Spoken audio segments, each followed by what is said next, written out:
예, 오늘 선교 세 번째 시간입니다. 오늘 선교 첫 번째 시간에는 어떤 이야기 나누는지 기억나는 분 혹시 있나요? 선교 첫 번째 시간? 그러니까 지지난주죠? 10월 첫째 주. 선교 첫 번째. 선교란 무엇인가? 선교는 무엇이라고 했죠? 어디에 멀리 가는 것? 복음을 전해서 교회를 세우는 것? 아니 뭐라고 했죠? 예, 선교는 예배가 없는 곳에 예배가 있게 하는 것이다. 그래서 우리가 사는 그곳, 내게 주어진 그곳에 예배가 없다면 예배하는 자로 나를 세우고 내 그 자리에 예배를 세우는 것, 그것이 바로 선교라고 우리 함께 나눴었습니다. 두 번째 시간, 우리 지난주에는 어떤 거 나눴죠? 기억나시나요? 지난주에? 네, 첫 번째는 선교는 무엇인가, 두 번째. 예, 힌트가 여러분 주보에 있어요. 네, 주보에. 네. 5주치 제목이랑 본문이 다 나와 있거든요. 네, 두 번째 제목이 뭡니까? 뭐라고요? 네, 미련한 자들이라고. 선교의 방법에 대해서 지난주에 함께 나눴죠. 선교의 방법은 무엇이다? 같은 세상을 살지만 같은 세상을 살지 않는 것이다. 그죠? 예, 그렇게 나눴었습니다. 그게 무슨 얘기냐면요, 우리는 이 땅에 살지만 이미 임한 하나님의 나라, 저 천국을 바라보며 천국 백성으로 살아가는 삶, 그것이 선교의 방법이라고 우리 함께 지난주에 나눴었어요. 다 기억나죠? 네. 자, 세 번째 시간. 그러면 이제 선교가 예배가 없는 곳에 예배를 세우는 것도 알았어요. 그리고 이제는 선교의 방법이 이 땅에 살아가지만 이 땅의 방법이 아닌 하늘나라의 방법으로 이 땅과 타협하지 않고 살아가는 것이라는 것도 알았어요. 그러면 이제 어떻게, 누구를 향해 나아갈 것인가, 우리가 선교를 누구를 대상으로 삼을 것인가에 대해서 오늘 말씀을 통해서 한번 발견해 보도록 하겠습니다. 유대인이라는 사람도 있어요. 유대인. 여러분, 유대인이 어떤 사람들입니까? 경제계에서 막강한 힘을 누리고 있는 돈 많은 사람들? 예, 요즘은 그렇게 생각할 수도 있어요. 네, 주라고 부르기도 하죠. 네, 주, 그죠? 유대인. 유대인은 어떤 사람들인가? 유대인은 어떤 사람들이냐면요, 히브리 사람이라고도 말하는데, 히브리 사람이라는 뜻은 뭐냐면요, 강을 건너온 사람이라는 뜻이에요. 강을 건너온 사람. 그 얘기는 무엇이냐면은, 애굽시대에 그 강을 건너서 가나안 땅에 온 사람들을 보고 히브리 사람이라고 불렀어요. 히브리 사람들. 그죠? 출애굽기를 통해서, 그죠? 가나안 땅으로 간 사람들이죠? 그래서 강을 건너온 사람들이라는 의미로 히브리 사람이라고 부르고요. 그 히브리에서 이게 히브리오 이렇게, 그죠? 그래서 유대인, 주 이렇게까지 이렇게 어원이 이어졌다고 하는 사람도 있는데 아니라고 하는 사람도 있어요. 그런데 어쨌든 그렇게 이어져온 민족을 보고 바로 유대인이라고 합니다. 유대인들은요, 자기 자신들이 굉장히 특별한 삶이라고 믿었어요. 당시에 사실은 모든 민족들이 자기는 굉장히 특별한 삶이라고 믿었어요. 특별히 애굽의 이집트의 왕은 자기가 어떤 사람이라고 믿었죠? 자기가 태양신의 아들이라고 믿었죠. 네, 굉장히 난 특별한 사람이다. 당시에는 내가 어떤 특별한 민족이다, 이런 것들을 통해서 민족성을 기르고 국가성을 기르기도 했는데, 특별히 유대인들은요, 굉장히 특이한 민족이었는데 뭐냐면, 세상에 있는 상식적으로 생각하던 모든 신들이 다 가짜라고 주장했어요. 유대인들은 다 가짜래. 태양신도 가짜고, 강의 신도 가짜고, 산의 신도 가짜고, 당시 고대 근동 지방에서 굉장히 상식적으로 여겨졌던 여러 신들이 있다는 그 상식을 완전히 깨버리고, 갑자기 강 건너온 어떤 사람들이 주장하기를 너네 신은 다 가짜야. 세상의 신은 뭐밖에 없어? 하나밖에 없어. 야훼, 여호와 하나님 한 분밖에 없어라고 주장하는 굉장히 특이하고 특별한 민족이었어요. 유대인. 근데 그 유대인들이 말하기를, 그런데 세상에 단 하나밖에 존재하지 않는 유일한 신 야훼가 우리 민족을 선택했어. 내 민족의 조상 누구? 아브라함을 선택해서 우리 민족을 선택하셨어. 그러니까 너네랑 나는 달라. 난 달라. 너랑 난 달라. 이게 유대인들이 주장하는 거였어요. 아니, 다른 그 가나안 땅에 멀쩡히 살고 있던 사람들이 얼마나 어처구니가 없었을까요? 그죠? 예? 어처구니 없었을 거예요. 아, 뭔 소리야. 야, 강에 가면 강의 신이 있는 거고, 논에 가면 논의 신이 있는 거고, 저 태양에는 태양의 신이 있고, 달에 신이 있는 게 당연하지. 어떻게 세상에 신이 하나밖에 없냐? 어떻게 신이 하나밖에 없어? 말도 안 되는 소리 하고 있어. 그야, 근데 또 그 신이 널 선택했다고? 야, 왜 난 아니고 너만 선택했어? 왜 너만? 그런데 그 야훼 하나님이, 여호와 하나님이 유대인들에게 명령하시기를 그 가나안 땅을 정복하고 니네 땅으로 삼으라고 했대. 어처구니가 없는 거죠. 멀쩡히 잘 살고 있는 사람들을 전쟁으로 때려 부시더니 지는 땅이래 다. 근데 아직 전쟁이 끝나지도 않았는데 땅 분할로 다 했어. 여호수아서 보면 뭐 땅 정복하기도 전에 이미 다 분긴 나눠가지고 지네 땅이라 그러잖아요. 네. 아, 지네 땅이 내 땅이래 거기가. 내가 지금까지 살고 평생 살았던 땅인데 내 땅이래. 사람들이 볼 때 유대인이라는 민족은 굉장히 특이한 민족이었어요. 당시의 상식을 깨는 민족, 그리고 내 삶을 위협하는 민족으로 다가왔기 때문에 유대인들이라고 하면은 모두가 꺼리고 무서워하고 이렇게 멀리하는 민족이 된 것입니다. 네. 사람들하고 말이 안 통하는 거예요. 마치 오늘날의 누구와 좀 비슷하지 않습니까? 말이 안 통하는 거예요. 상식적으로 안 맞아. 오늘날의 크리스찬들하고 좀 비슷하지 않습니까? 네. 야, 하나님이 나한테 이거 하라 그랬대. 야, 그 하나님 누군데 나랑 무슨 상관인데 나한테 이러냐? 이게 좀 비슷하죠? 오늘날 크리스찬들하고 유대인들의 모습이 많이 비슷해 보이는 것은 저만의 착각은 아닌 것 같아요. 그래서 유대인들은요, 나만이 하나님의 선택받은 민족이다라는 자부심이 너무너무 큰 나머지 이렇게까지 주장을 시작했어요. 나중에 메시아가 오시면 너네 이방인들 싹 다 심판하시고 나만 구원하실 거야. 나 유대인만, 그것도 혈통이 분명한 정통 유대인만 하나님이 구원하실 거야. 너희 자식들, 메시아가 오시기만 해봐. 두고 봐. 그때 두고 보자. 너 나 괄시했지? 너 나 괴롭혔지? 그 당시에 로마 사람들 우리 땅을 정복해가지고 우리 성주 안에 짓밟았겠다? 너 두고 봐. 메시아가 오시면 너네 다 끝장이야 라고 말해서 이방인들을 신약 성경에 보니까 뭘로 봤다고요? 이방인들을 개로 취급했대요. 개. 그래가지고 이방인들하고 밥을 먹는 게 불법이었어요. 유대인들은. 이방인들하고 대화를 나누는 모습이 들키면 개도 막 혼났어요. 정죄를 당했어요. 그것처럼 유대인들은 굉장히 나는 선택받은 민족이야, 선택받은 사람이야 라는 엄청나게 큰 자부심을 갖고 살았던 사람들이었어요. 근데 유대인들이 예수님께서 오신 뒤에 천국복음을 선포하시고 이 천국복음은 유대인뿐만이 아니라 이방의 모든 사람들이 향한 것이다라는 선포를 하셨음에도 불구하고 이 생각이 깨질 수가 없는 사람들이었어요. 너무 오랫동안 자부심을 갖고 살았기 때문에. 그래서 어떻게 됩니까? 사도 바울도, 그리고 맨 처음 성령을 받았던 12제자들, 그리고 마가의 다락방에서 성령을 받았던 사람들도 처음엔 누구한테만 복음을 전하죠? 제가 지난번 시리즈 때 말씀드렸는데 유대인들한테만 복음을 전했어요. 유대인들한테만. 그러자 베드로에게 환상을 3번이나 보여주시면서 내가 정하다는 것을 너희가 부정하다고 말하지 말아라 라고 말해서 저기 백부장한테 가서 복음을 전하게 되고 이방인들에게도 성령이 임하는 것을 보고 우와, 그래 이제 유대인들뿐만이 아니라 이방인에게도 복음이 선포되었구나 라고 인정하기 시작했어요. 근데 수많은 유대인들은요, 아직까지도 예수님을 메시아로 인정하지 않는 유대인들은요, 유대인들만 구원받아 아직 메시아가 오지 않았어. 그래서 그 메시아를 기다리는 수많은 유대인들이 아직도 존재합니다. 나는 너랑 달라.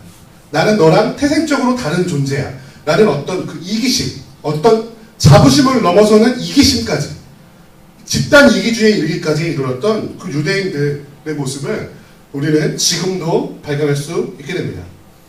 그런데 그런 모습이 안타깝게도 지금 이 대한민국에 존재하는 한국교회 그리스도인에게도 나타나고 있는 모습을 저는 심심치 않게 발견하게 돼요.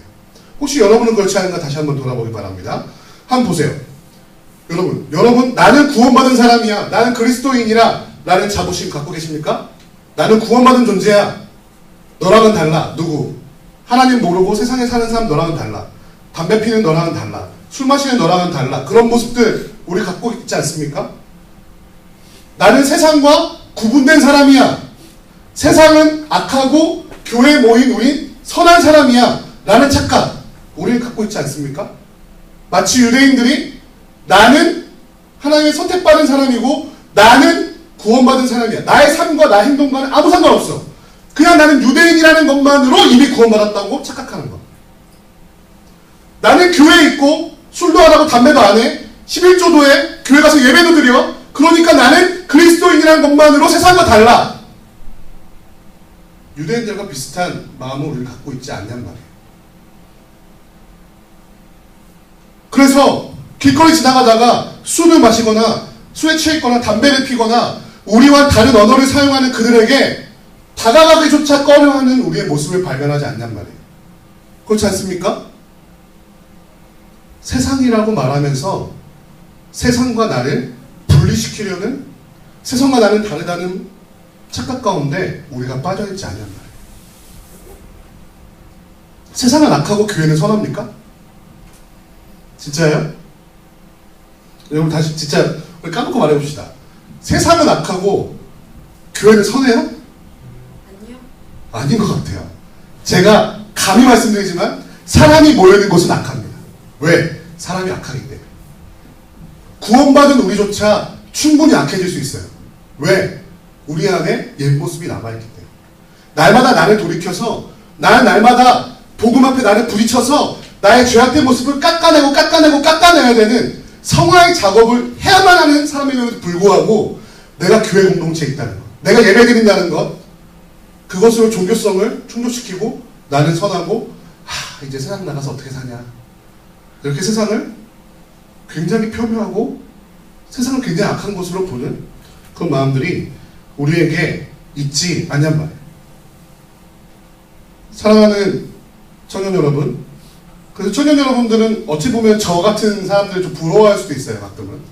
그래서 하나님의 부르심을 받으면 다 목회자 해야 될 것 같은 그런 착각, 우리 교회, 한국교회 가운데 있잖아요. 그죠? 하나님의 일을 하나님의 사람으로 살고 싶다. 이런 생각을 딱 부르심 받는 거, 신학교를 가야 되나, 이럴 때려치고. 이런 생각하는 사람도 꽤 많단 말이에요. 그렇죠? 왜요? 저는 세상 속에 안 사는 것 같죠? 그죠? 나가서 일도 안 한 것 같고, 야간도 안 하고, 회식에 유혹도 없고, 시험도 없고, 그죠? 뭐도 없는 것 같죠? 저도 똑같아요. 사람이니까. 네. 똑같이 사는 거예요, 여러분. 네. 술의 유혹은 없겠죠? 담배의 유혹은 없겠죠? 근데 제 안에도요, 분노의 유혹이 있고요, 정죄의 유혹이 있고요, 사람과의 관계에 어려움이 있어요. 그렇지 않습니까? 여러분 똑같은 삶을 살고 있는 거예요. 제가 단언컨대 하나님은 그리스도인들을요, 교회에서 살도록 하지 않으셨어요. 맞습니까? 다시 한번 말씀드립니다. 하나님은 그리스도인들, 예수 그리스도의 제자들을 교회에서 살라고 하지 않으셨어요. 어디서 살라고 하셨어요? 세상 속에서 살도록 하셨다는 거예요. 우리의 삶의 터전은요, 세상이에요. 근데 세상이라고 구분지어서 말하는 것조차 사실은 어폐가 있는 거예요. 그냥 우리의 삶 속에 살고 있는 거예요. 우리에게 주어진 곳이 바로 세상이에요. 그렇지 않습니까? 그래서 지난주에 말씀드린 것처럼 선교의 방법이 뭐라고요? 그 세상 속에 살아가지만 나는 그 세상 속에서 살아가지 않는 삶이 선교의 방법이라고요. 이미 이 땅에 임한 하나님의 나라, 다시 오실 예수 그리스도로 인해 완전히 임한 그 하나님의 나라를 바라보며 매트리스 얘기했잖아요. 거짓된 그 사람들이 알지 못하는, 그리스도를 알지 못하는 사람들이 살아가는 거짓된 삶이 아니라 참된 하나님의 나라가 임한 그 삶을 살아가는 것. 세상과는 다른 가치, 세상과는 다른 세계관으로, 세상과는 다른 행동으로 살아가는 삶, 예배하는 삶, 말씀을 실천하는 삶, 사람을 살리는 삶, 생명을 살리는 삶, 그 삶을 살아가는 우리가 되어야 된단 말이에요. 그렇기 때문에 세상과 우리를 구별하는 시도는 마치 유대인들이 너는 선택받지 못했고 나는 선택받았어라는 자기 위안에 머물러 예수 그리스도의 하나님의 말씀을 받은 귀한 그 책무, 하나님의 말씀을 보존하고 세상에 선포해야 하는 가장 귀한 그 일을 감당하지 않고 직무를 유기했던 유대인들과 같은 모습을 우리 그리스도인들이 행하지 않아야 한다는 것입니다.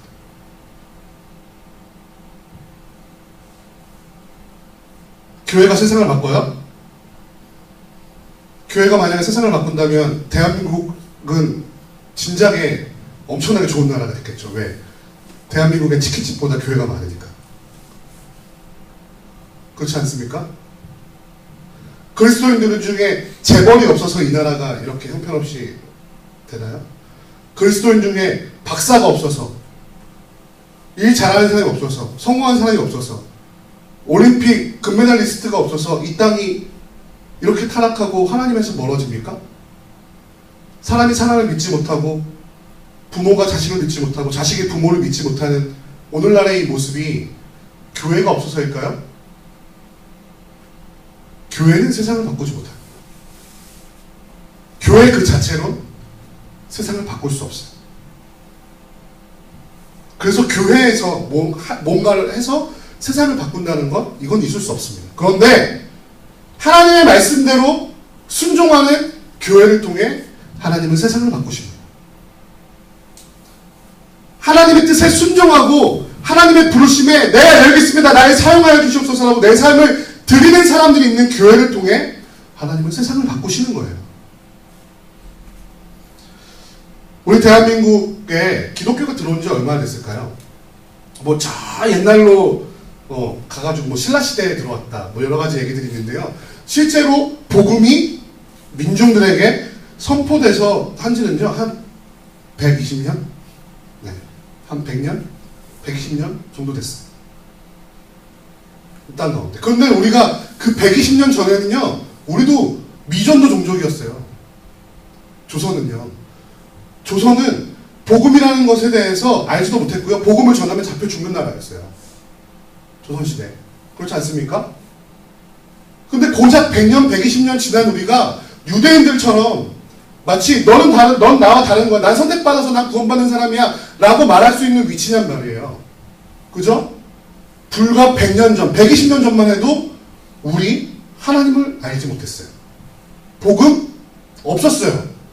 그런데 이 땅의 조선의 민족들을 위해 목숨 바쳐서 복음을 전하러 온 사람.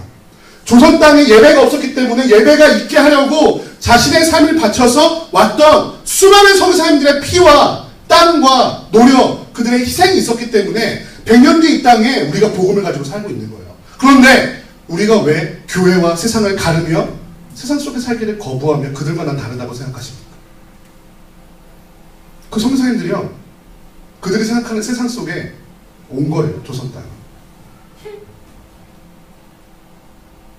오늘 본문 말씀 한번 볼까요?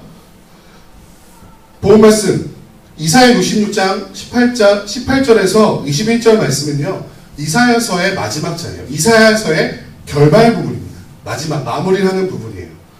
마지막 마무리. 이사야서는 전반 39장에는요 심판의 말씀을 계속 쏟아냅니다.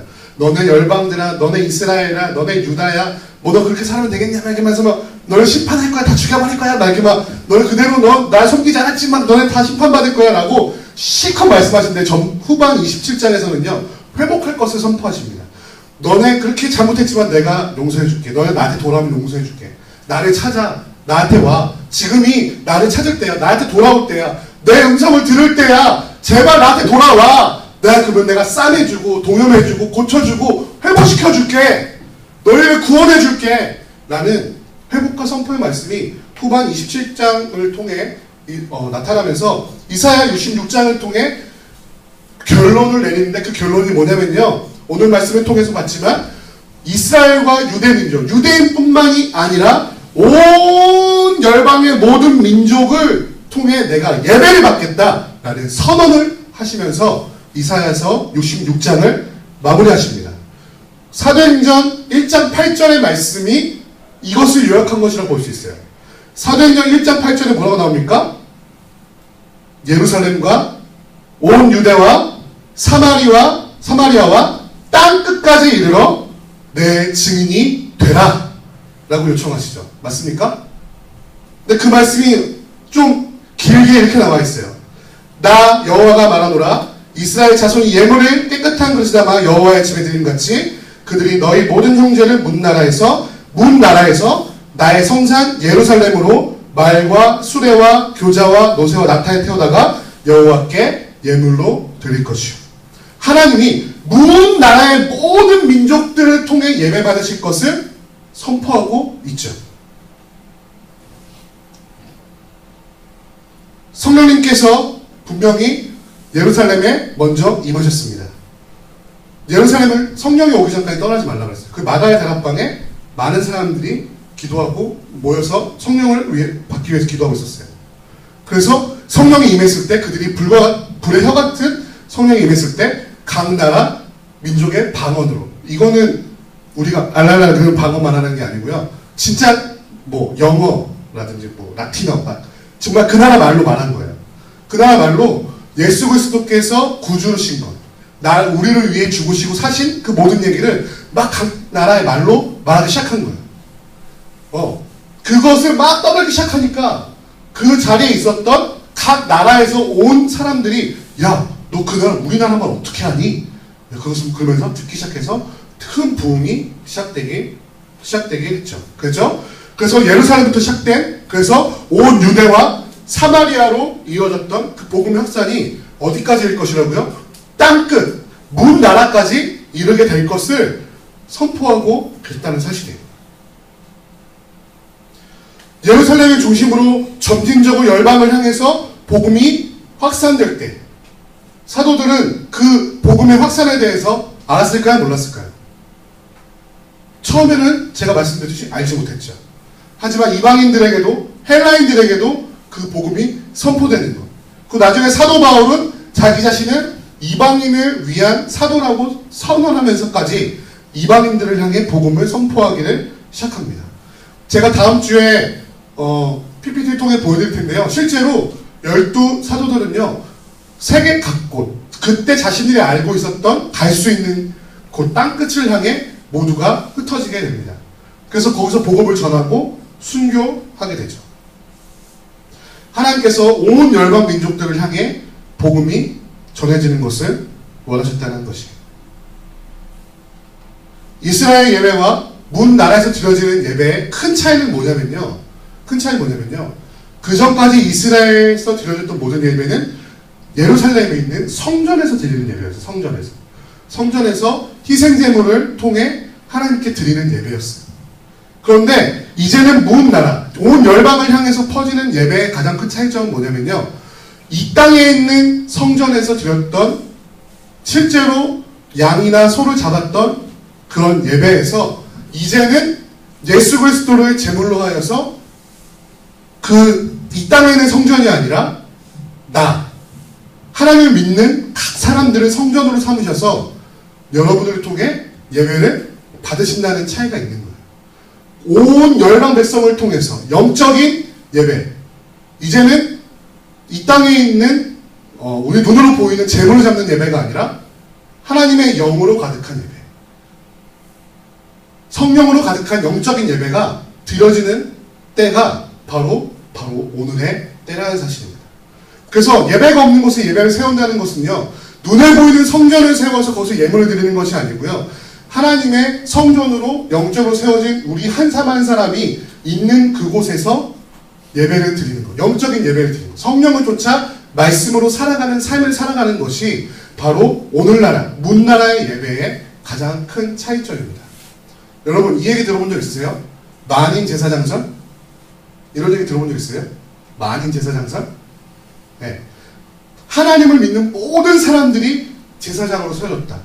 이제는 제사장이 없어도 나 스스로가 하나님 앞에 예배할 수 있는 존재가 됐다는 얘기거든요. 그 만인 제사장설의 근거가요, 오늘 본문 말씀에 있어요. 한번 볼까요? 21절 다 같이 한번 큰 목소리 읽어봅시다. 21절 다 같이 읽습니다. 시작! 나는 그 가운데에서 택하여 제사장과 레위인을 삼으리라. 여호와의 말이니라. 아멘. 한번 문맥을 봅시다. 나는 누굴까요? 여기서 하나님이죠. 여호와 하나님. 그 가운데에서는 앞에 누구죠? 문 나라에서 하나님 앞에 나온 자들이에요. 그죠? 열방 모든 백성들이죠. 모든 열방의 모든 나라의 모든 민족들 가운데서 택하여 제사장과 레위인을 삼을 것이래요. 제사장은 뭐 하는 사람입니까? 제사장은 예배, 제사의 프로페셔널이에요. 그죠?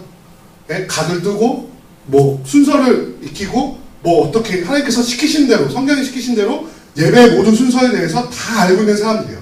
레위인은 누굽니까? 하나님께서 택하셔서 성전의 모든 일을 맡아 하게 하고, 제사장을 도와 모든 예배를 섬겼던 사람들이죠. 뭐, 찬양대, 뭐 악기를 연주하는 사람, 노래하는 사람, 문지기, 모든 걸 다 포함한 것이 레위인이에요. 제사장은 누가 있어요? 유대인 중에서. 아론의 후손들이 했죠. 네. 아론의 후손들이 제사장을 했어요. 레위인은 누구만 할 수 있었습니까? 레위 지파 사람들만 할 수 있었죠. 네. 사실 제사장이나 레위인들은요, 우리가 유대인으로 태어나지 않으면 할 수 없는 일이에요. 내가 아무리 성경을 잘 알고, 내가 한국 사람으로 태어나서 성경에 대해서 아무리 잘 알고, 내가 막 제사에 대해서 아무리 뛰어나도 난 죽었다 깨어나도 제사장이 될 수 없는 사람이에요. 왜? 나의 조상은 아론이 아니니까. 맞습니까? 나는 죽었다 깨어나도 찬양 인도자나 예배 인도자가 될 수 없는 사람이에요. 왜? 본래적으로. 왜? 나는 레위 지파 사람이 아니거든요. 나는 주씨 집안 사람이에요. 네? 주자가 우리 그 시조거든요, 주자. 네. 성리가 뭐 이런 거 했던 사람들이에요. 그죠? 주자. 그죠? 그러니까 나는 아무리 올라가봐도 레위인도 아니고 아무리 올라가봐도 아론의 후손도 아니에요. 근데 어떻게 내가 목사라는 직함을 가지고 여러분에게 말씀을 좀 선포하고 예배드릴 수 있습니까? 여러분 어떻게 예배드릴 수 있습니까? 이제는 더 이상 아론의 후손, 레위인의 후손이 아니라 하나 앞에 나온 모든 열방 중에서 새로운 영적인 제사장, 새로운 영적인 레위인들을 세우시겠다는 선포예요. 이제는 혈통이 문제가 아니에요. 이젠 유대인이 문제가 아닌 거예요. 이제 복음이 유대인에게만 주어진 것이 아니라, 레위인, 제사장, 아론의 후손에게만 주어진 것이 아니라 바로 예수 그리스도를 믿고 영적으로 거듭난 새롭게 태어난 우리 모두가 하나님 앞에서 예배의 프로페셔널리스트, 예배의 전문가, 제사장이자 레위인으로 세워졌다는 사실입니다. 믿으십니까? 그래서 우리가 다 제사장이고 우리가 다 하나님 앞에 예배드릴 수 있는 레위인이 된 것입니다. 그렇기 때문에 우리는 예배 드리는 것에 관한 한, 하나님을 섬기고 하나님의 뜻대로 살아가는 한 우리가 거듭났다면 전문가들이라는 사실이에요. 어떻게 전문가가 될 수 있습니까? 하나님의 말씀을 통해. 그 사실을 아직 깨닫지 못한 사람, 예수 그리스도를 아직 구주로 영접 못한 그 사람을 향해 우리가 그것을 가르치는, 그것에 대해 선포하는 선교의 일을 감당해야 된다는 것이죠. 왜?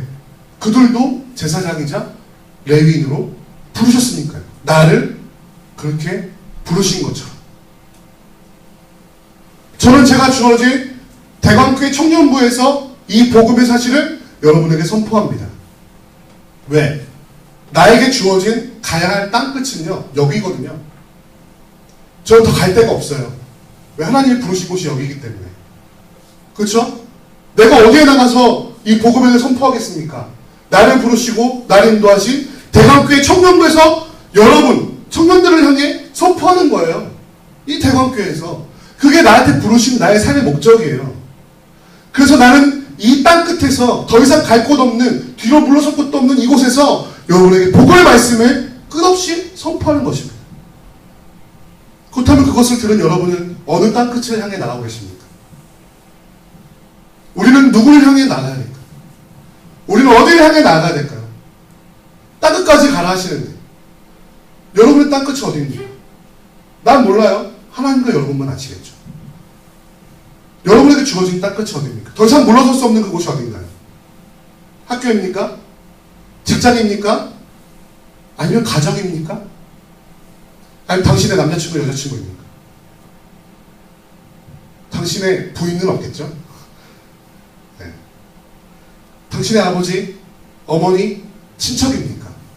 여러분에게 주어진 땅끝, 하나님을 알지 못하는 그 땅끝은 누구입니까? 우리가 나아가야 할 땅끝은요, 공간적으로 내 주위일 것이에요.